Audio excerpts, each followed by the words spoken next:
أما منتهى السؤل على وسائل الوصول إلى شمائل الرسول. صلوا على النبي. اللهم صل على سيدنا محمد النور الذاتي والسر الساري بسائر الأسماء والصفات وعلى آله وصحبه وسلم. اللهم صل على سيدنا محمد طب القلوب ودوائها وعافية الأبدان وشفائها ونور الأبصار وضيائها وقوت الأرواح وغذائها وعلى آله وصحبه وسلم. نحن ما زلنا في شمائل النبي صلى الله عليه وسلم لكتاب وسائل الوصول النبهاني والشارح اللهجي. سألنا الشيخ النبهاني لماذا نقرأ سيرة أو شمائل النبي صلى الله عليه وسلم، فأجابنا بما أجاب به صاحب المواهب، فقال في المواهب اعلم أن من تمام الإيمان به صلى الله عليه وسلم الإيمان بأن الله تعالى جعل خلق بدنه الشريف على وجه لم يظهر قبله ولا بعده خلق آدمي مثله، ولله در البصيري حيث قال وهو الذي تم معناه وصورته مصطفاه حبيبا بارئ النسم منزه عن شريك في محاسنه فجوهر الحسن فيه غير منقسم. يا سلام يا سلام. اللهم صل على سيدنا محمد. واليوم قال الحديث الداخلي انه وعن عائشة رضي الله تعالى عنها قالت كنت أرجل رأس رسول الله صلى الله عليه وسلم وأنا حائض.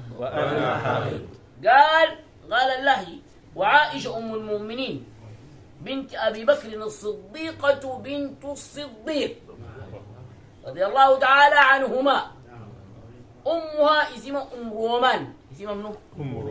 أم رومان، وهي أم عائشة وعبد الرحمن بن أبي بكر. ابن عائشة يعني عائشة أخوه منو؟ الشقيق أخوه الشقيق عبد الرحمن. معنى الكلام ده شنو؟ أسماء ذات النطاقين ما شقيقة بسيدنا أبو بكر، لكن ما أم رومان. واضح؟ أسلمت قبل الهجرة، يعني منو؟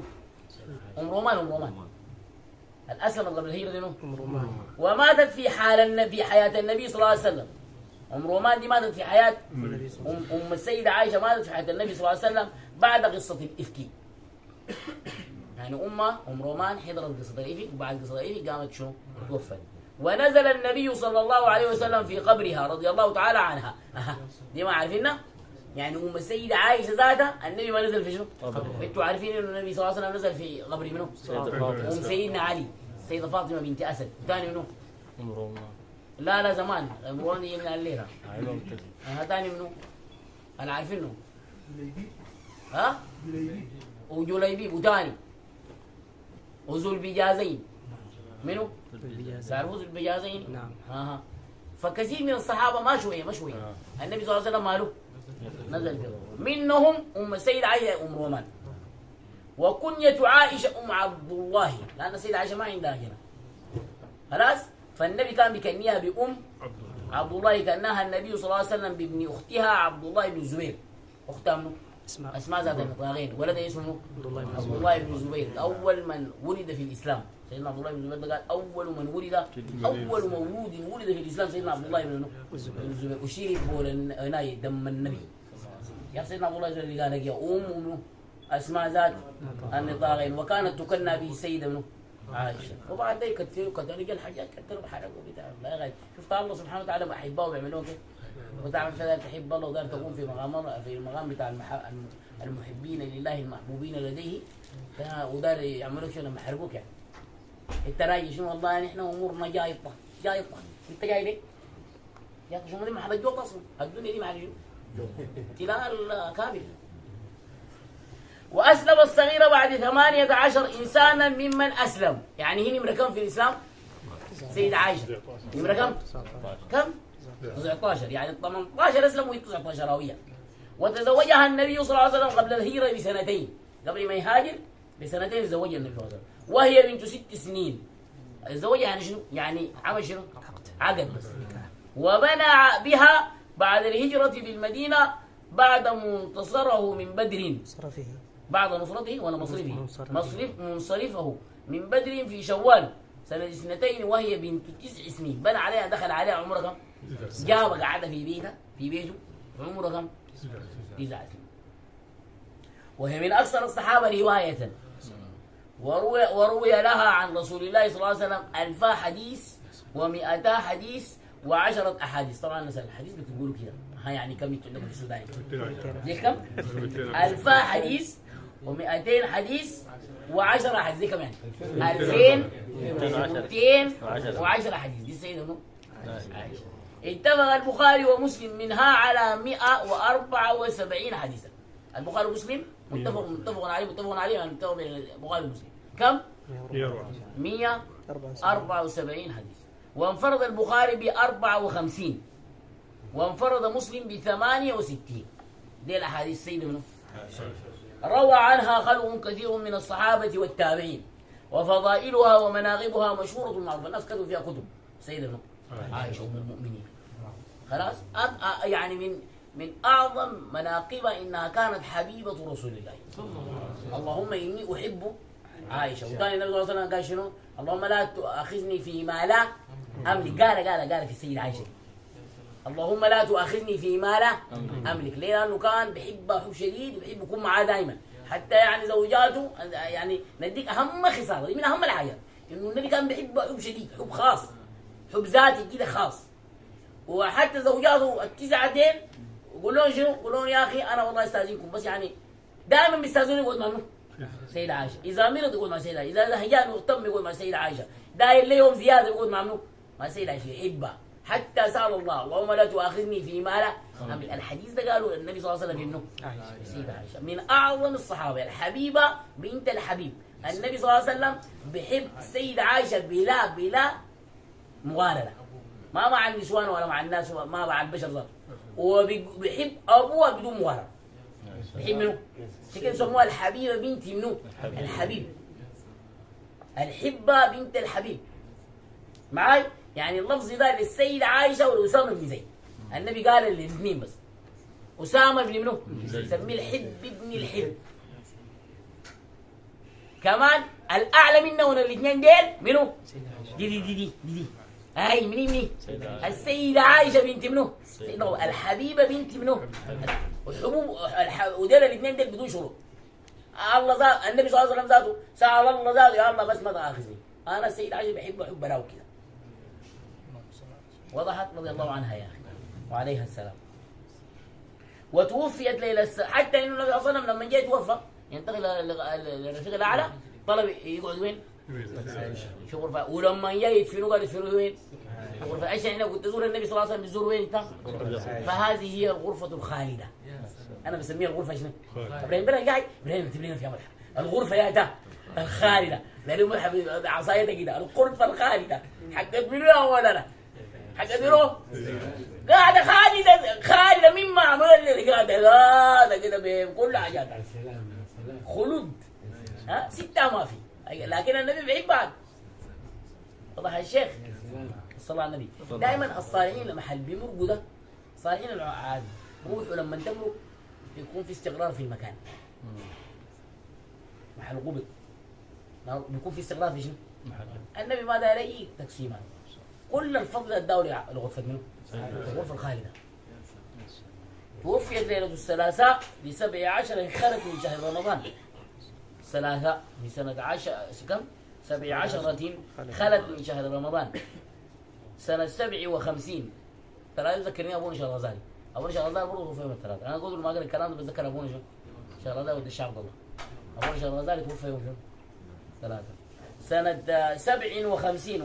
وصلى عليها أبو هريرة رضي الله تعالى عنه، وأمر أن تدفن بالبقيع ليلا، فدفنت من ليلتها بعد الوتر، واجتمع على جنازتها أهل المدينة وأهل العوالي، يعني كلنا نجوم برجوه. وقالوا لم نرى ليلة أكثر ناسا منها، جمعوا فيها جميع شيخات رضي الله تعالى عنها وعن والديها وجميع أصحاب رسول الله صلى الله عليه وسلم وأرضاهم، وجمعنا بهم في مستقر رحمته آمين. قالت كنت، وبعدين هي من يعني من النساء من أعلم الصحابة، من أعلم نساء ورجال منهم الصحابة ده يشيلوا منها شنو؟ الفقه، سموها الفقيهة، عندها ألفاظ كده يقروا كتب بتاع يجيب كتب بتاع السيدات عائشة. قالت كنت أرجل، يا سلام يا أخي، أي أسرح وأحسن رأس رسول الله، أي شعره صلى الله عليه وسلم، فهو من قبيل إطلاق المحل وإراد الحال أو على تقدير مضاف، ويؤخذ من هذا ندب تسريح شعر الرأس وقيس به اللحية، وبه صرح في يعني كان بيسرح شعر منه النبي، يعني النبي صلى الله عليه وسلم بيقول له وين في فخذ هاي عاد بيسرحها واقف، يعني واقف وقافي، لا بيرقد عليها وتقول شنو تسرح ليه شنو شعر، فصلح النبي يا اخي والله لقيتها. قالت وأنا حائض، شو الحكاية وين؟ وأنا حائض، وده هنا إشارة مهمة شديد، يعني هي ما حائض ما في مشكلة، هي دارت تديك الحكم الفقهي. أنا بسرح شعر النبي صلى الله عليه وسلم عادي عادي، بسرح شعر النبي ما في حاجة، ما زوجي، لكن وأنا طلعوا العلماء من هنا جملة أحكام فقهية.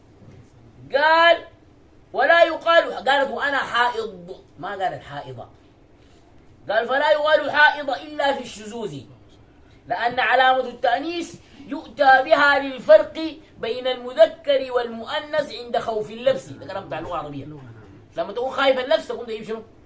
التأنيث.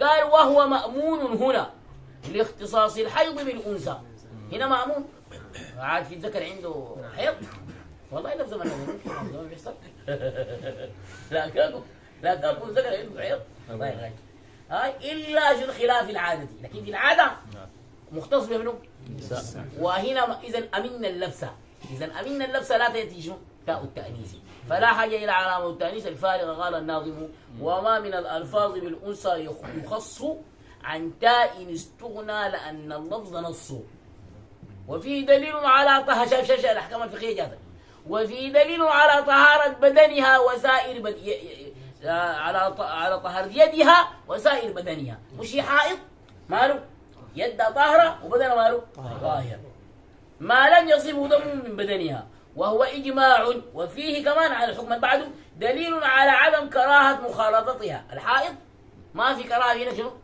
تخالط، يعني شنو؟ النبي صلى الله عليه وسلم كان بيقعد على فخذ زمانه ويعمل شنو؟ يسرح، إذا ما في مانع في إنك تخالط شنو؟ الحائض. قال وحل استخدام الزوجة برضاها في الترجيل ونحوه، كمان ده حكم جديد، حكم ثاني، إنه يا أخي المرأة زوج شنو الزوجة يحل ليها ويحل للزوج إنه شنو؟ إنه يناديها تسرح له. شوف الله بعظم شوف الدين الإسلامي يعظم النساء كيف. لو ما كلام السيدة عائشة كأنه زوجة ما عندها شغلة بك تسرح بلاك أظن، لكن لا، من هنا طلعوا شنو؟ حل انه الزوجه ممكن تستخدمها في شنو؟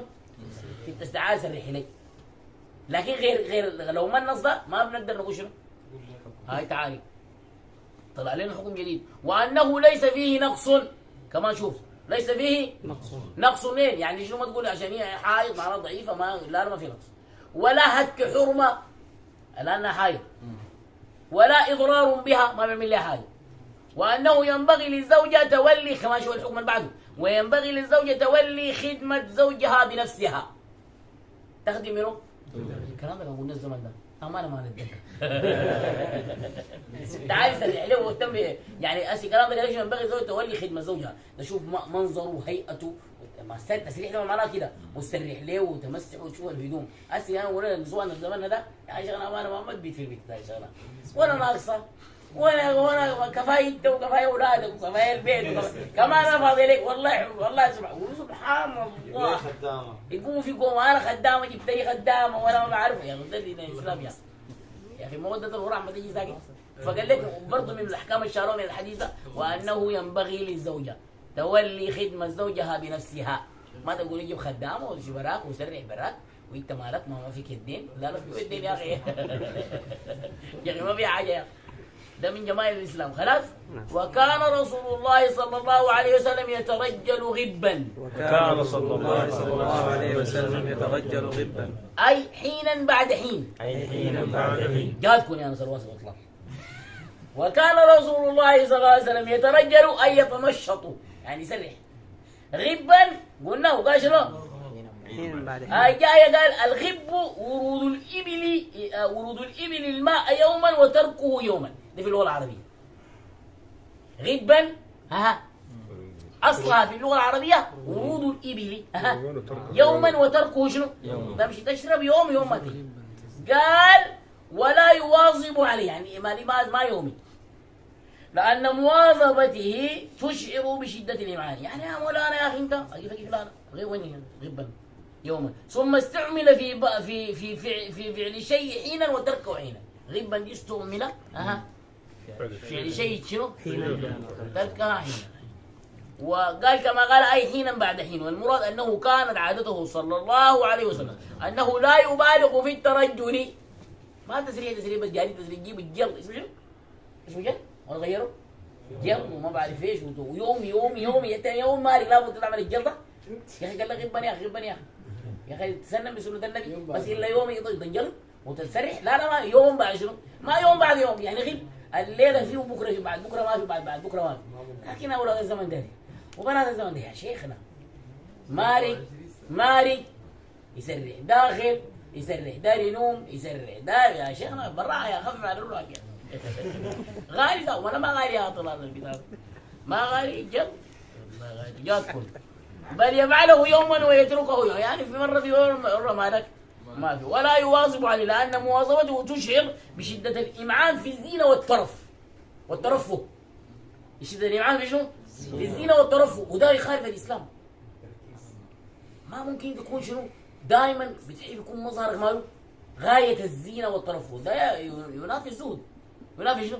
اللهم احيني مسكينا وامتني واحشرني في زمرك. طيب المساكين ما هم مساكين قولوا شيخ، ما انت مرات كده المفروض تكون مع تواكب المساكين دي، ما دائما كل لبسك سميع مهندم وغايه الزينه والفخامه. انت اولا لما تراعي المساكين دي كده يديه نوع من المراعاه. يوم تجي تلبس ده ساكت، يوم ساكت يجي زي يوم كده مسكين كده ما مسرح وما وغباش وما هو زول. في ناس ما عندهم نقد الجبل حق زيت السمسم ده، زيت السمسم ده اللي هو ياكلوه في الفوق ما بيتمسحوا بيه. معايا يا شيخ؟ فانت تماشى مع هذه عيش المسكين، عيش النبي هاي يعني تظهير التغشم. لكن غايه الزينه غير محمود في الدين الاسلامي. المبالغه في شنو؟ في الزينه والترفه. ترفه يعني شو؟ رفاهيه. ما تعيش رفاهيه كده وبتاع. وضحت يا نوال؟ الله يضرب شديد. طيب وذلك شأن كمان جاتك، وذلك شأن النساء، وذلك شأن ما تتمثل بالنسوان. النسوان اصلا شغله فيه تبقى زي. ولهذا قال ابن العربي موالاه عين.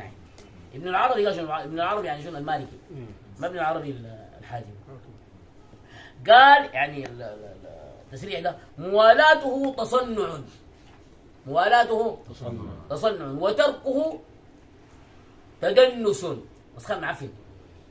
وإغبابه سنة، إغبابه سنة. موالاته تصنع وتركه تدنس وإغبابه يعني غبا شنو؟ سنة. تسلم بالنبي تصنع يقول لك مسرح، لكن يوم شنو؟ يوم بعد يوم، يعني يوم تعمل جر يوم ما تعمل جر. خلاص يوم تلبس سمع يوم ما تلبس سمع. ما ضروري شيء ما تجي وسخان معفن، لانه قال لك شنو؟ تركه شنو؟ ما تبقى معفن. كان المسلمان ما تجي على شنو؟ يعني هسه عندما واحد يقول لك الطهارة من الطهارة من الإيمان، ده حديث فيه كلام، لكن الصحيح قال شنو؟ قال لي النظافة.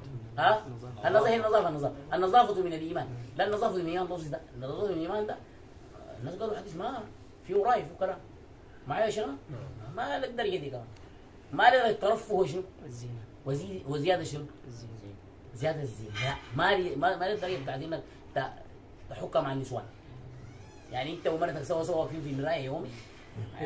اخجل خليها عليها المراية. عمرهم دايما في المراية. معايا يا شيخ؟ نحن نتكلم عن المترفهين والمشرف والمتنزهين، والزمن ده زمن ترفه وتنزه يا شيخ. وضح هذا يا شيخ؟ خلاص؟ وكان صريفا صلى الله عليه وسلم. امين.